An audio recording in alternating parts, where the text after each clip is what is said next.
Hey guys, and welcome back to another episode of my Sunderland Career Mode. Today this is episode 8, and today we've got 4 games for you. Yes, 4. Crystal Palace, Stoke, Arsenal and Watford, as we try and get back to form as we got down in the last couple of games. Anyway, let's get into the games and check out the teams. Before we get into the games though, look at this interesting job offer that came through for the potential job openings. Real Madrid, you know, you don't get that every day, do you? But they're sitting 7th in the league at the minute. They've won 5, drew 3 and lost 5, so I don't know if I go to him. But let's get into this game against Crystal Palace. So here we are in the game against Crystal Palace. Jermaine Lenz was still in the starting lineup. I didn't decide to replace him with Duncan Watmore. I think Watmore needs a bit more training to get his rating up. We still kept with Defoe and Afobe up front. Kostic, Lopez and Villa were still in their normal places. Koulibaly and Cortez this time. Cortez was still in the side. Christensen will be on the bench. But and there's Therese Mavrias on the wing for Crystal Palace, who we sold them to on loan. But this match will become really frustrating. So the first attack comes here when Yannick Bolasie does about 18 of us. Plays to Fraser Campbell, who plays it to Joe Ledley. And Shamak there is absolutely wide open. Like awful, just look at this, awful defending. It doesn't show the replay, but Shamak scored and it was 1-0 to Palace. Our first attack comes here where Philippe Kostic skips nicely into place. He plays it to Jermaine Lenz, but his shot is saved. But Defoe gets it back in, it's bundled about, and Wayne Hennessy gets it again. And it remains 1-0. So for the second half I decided to, I didn't make any substitutes, but I just wanted individual players to get take on a more individual role. I wanted Defoe to get in behind, I wanted Defoe to be a target man, I wanted the team more pressing, I wanted Lopez to support the attack, and we needed to perform better overall. We weren't playing with energy, we needed to start passing the ball about more and taking the game to Palace. But in the second half, even after those few changes to the players, Palace come on the attack again. Mavrias, Kabay and Shamak form out. It's back into Shamak. He heads it in, it's off the bar. It's 2-0 and it's back to square one again. So we have a free kick here on around 80 minutes and Villa plays it to Lenz, who lets it roll to Lopez, and it's a fantastic shot into the bottom corner. It really was a beautiful goal. And it gets us back into the game. We only have 10 minutes though to salvage an equaliser. And here's a replay of it. Bang through, and Lopez with a fantastic curled finish, and it's 2-1. So later on we did bring on Sebastian Larsson for Yann Villa, and we brought Duncan Watmore on for Jermaine Lenz, but it was all in vain. In the end, Palace held on for a 2-1 win. It was actually, the scoreline might have seemed close, but on the day it really wasn't. Palace absolutely pummeled us, and we deserved the loss in my opinion. But anyway, so after the Elgato had stopped and started working again, we got into the game against Stoke, where we waved one change. Andreas Christensen came in for Sebastian Cortez. A surprise about their side is no Jack Butland didn't start, and neither did Jadon Shaqiri. Mario Andrews didn't start either, so I thought we could be if we were at our best, we could get the 3 points. So 5 minutes in against Stoke, and we launched a counter-attack with the midfield playing some good football. Yann Villa is the core of it all. Adam Matthews, who started playing really well the last couple of games I thought, plays it forward to Barini, to Afobe. Afobe does really well here, plays well with Kostic as well. It comes back to Afobe, good 1-2, it's saved, and he's there to just tap it in again. And it's 1-0 after only 9 minutes, and I thought that was a really good counter-attack. And if we did this more often, we would score a lot more. But the last couple of games, we needed to get out this rot of not defending well. So we need to defend well against the Stoke side, who are really good on the attack. So we get another attack here where Barini and Afobe link up well, and Benik Afobe's been alright last couple of games, and he plays it to Jermaine Lenz, and he hits the post. And at this moment I was really annoyed because we had a good chance to make it 2-0, and if you don't take your chances, then you don't score goals, and that means the other team can get back into the game, and you'll see later Stoke did. So Stoke get their first attack here. Bojan whips in, it's headed away by Shawcross, but it's bundled around, and Walters storms through the defence, and his shot's really well saved by Costello Pantilimon, and it's from behind for a corner. Arnautovic takes the corner, but Pantilimon puts it out, and it's cleared away. So into the second half now, and Stoke press forward. Andy Wilkinson comes with the ball. The advantage is played Shaqiri, and look at Bojan's run through the middle. There it is, and he scores. And again, it's a massive gaping hole in our defence, and I was really not happy about it. It's 1-1, and again our defence had gone to sleep. So we brought a few subs on the ball. Watmore on for Kostic, and Jermaine Defoe on for Benikofobi. And as you will see eventually here, Lopez wins it off, and Defoe almost makes an immediate impact, but hits the post sadly. One more gets it back, but the chance is virtually gone. Vanarnot gets there, and it's absolutely maniacal in the Stoke half, and it's eventually saved by Shay Given and turned around for a corner. So there it was, full time, and a frustrating game for the last 20 minutes because we just couldn't break Stoke down again, and when we do create chances we just don't take them in some games, and we just can't be arsed. And our defence is just going to sleep most of the time, and I was really frustrated by this because we allowed Bojan to just run through.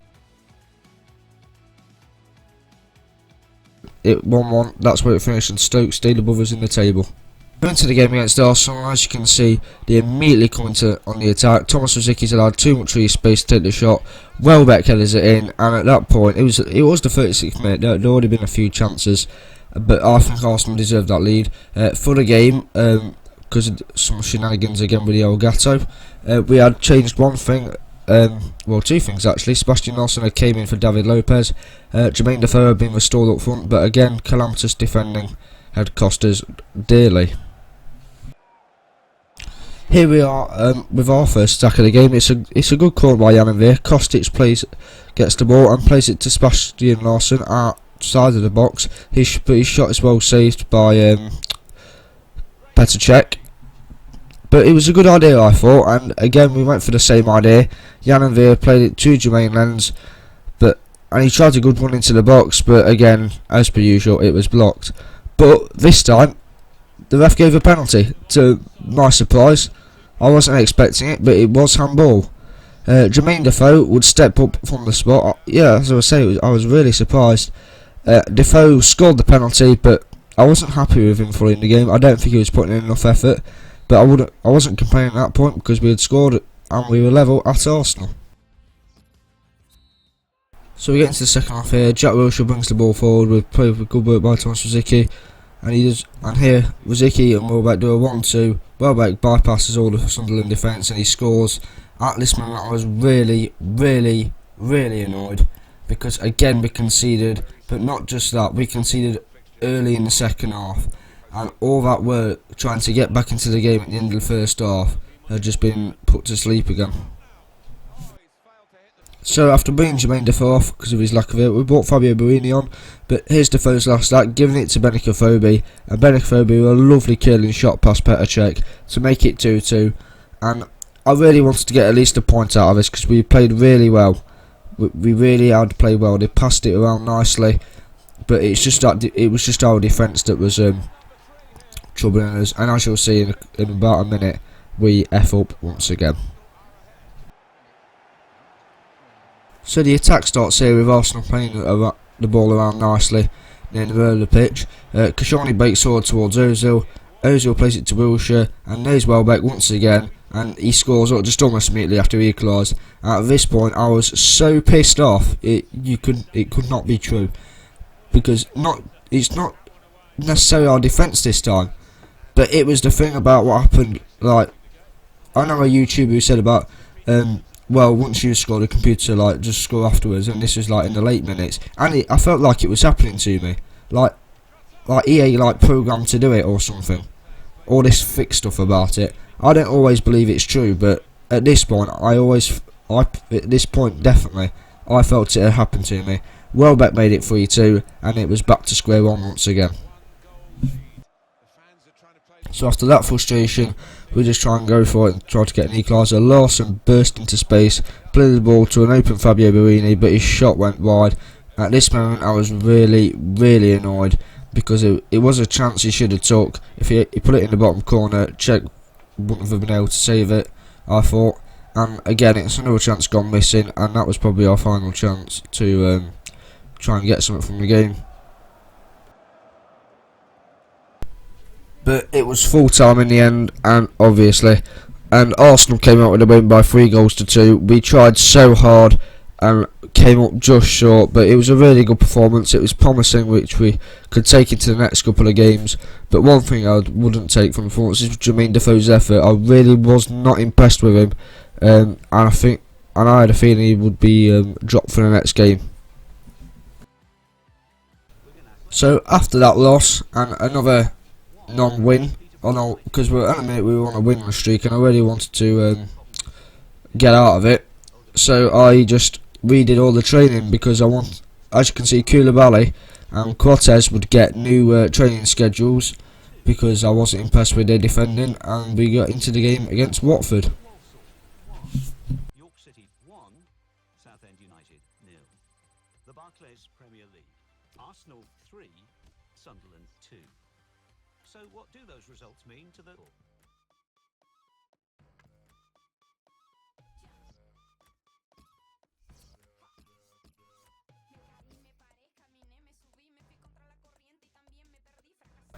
So into the game against Watford, and there was an amazement of changes. Vito Menino came in for Costel Pantilimmer in goal. Eunice Gabul started at the back with Andreas Christensen. See, Koulibaly and Cortez were gone from the team, even though Koulibaly was on the bench. Duncan Watmore came in for Jermaine Lenz, and as I said, Jermaine Defoe would be dropped. Fabio Borini would come in up front. So around the 41st minute here, or on the 42nd or 43rd, we get a corner. It's bundled around everywhere. Fabio Borini comes out with the ball, and he's fouled by Jose Holbas. Now, I thought that was a penalty. At that current moment in time, I thought a penalty, and I saw the free kick given. But then Jan Villa does this. A fantastic free kick into the top corner, and we lead. Thank goodness we took the lead in this game, because otherwise it would have been an uphill struggle. But a great free kick from Jan Villa, and another one to add to his collection of fantastic goals. 1-0. So after a wonderful end to the first half, Jan Villa gets a corner in the second half, and he whips in, and Andreas Christensen rises like an absolute salmon and headers it in. And I believe that's the first goal I've scored from a corner in career mode this FIFA, because the goalkeepers usually just come out and punch it away. But look at that, Andreas Christensen, he rose above everybody else, sword in the air, bang, great header. I was buzzing at this point, by the way. We were 2-0 up, and it looks like we were going to end the run. So near about 65th minute, Benicophobe gets into the corner. He tries to take virtually everyone on, but as you'll see, he never gives up. Gets the ball off it again, tries to pull it ball in, but again he's not being denied. Gets it in, and it's away again.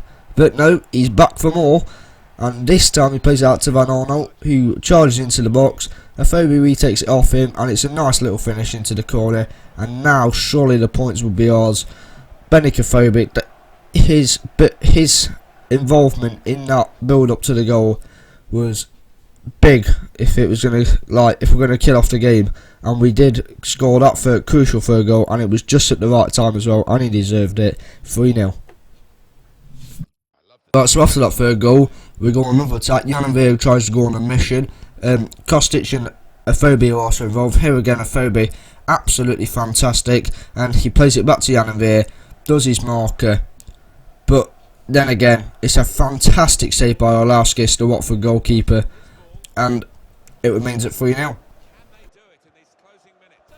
But it wouldn't remain at 3-0 for long. Kostic, here you go, tries to have a right go at Paredes. Afobe does get the ball off him, and then we start another attack. David Lopez brings the ball forward well. As you can see, we've got runners again. Jermaine Lenz gets the ball. It's a great save, but Jan Villa, as per usual, he's always involved in everything.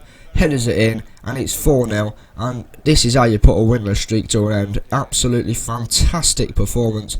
I mean, look at them. Watford's defending. They've allowed people to get in behind. Lens, it was a good save, but Jan and Villa was there, and it killed the game off. And finally, for the first time since we beat Newcastle, we would have 3 points. So 4-0 it finished. Either side of the 4th goal, we brought Watmore off and Lens on, and brought the fill on for Barini. But in the end, a fantastic team performance, absolutely wonderful by every single player on the pitch. Changing it did work. Yunus Kabul, I thought, even though I don't rate him, I thought he was solid at the back, never allowed a Watford players a moment at all. Fantastic, first win in about 5 or 6 games, and we moved up the table. So, as I do with every episode now, I'll leave you with the league table. We are sitting in 6th on 26 points. Arsenal are currently top, followed by United, Chelsea and City. Norwich, Leicester and Bournemouth in the relegation zone. Leicester are bottom, which is weird, saying they're top in real life. Anyway, leave your ideas January transfers in the comment section. Like, comment, subscribe. Be safe, be champions, and Toulouche.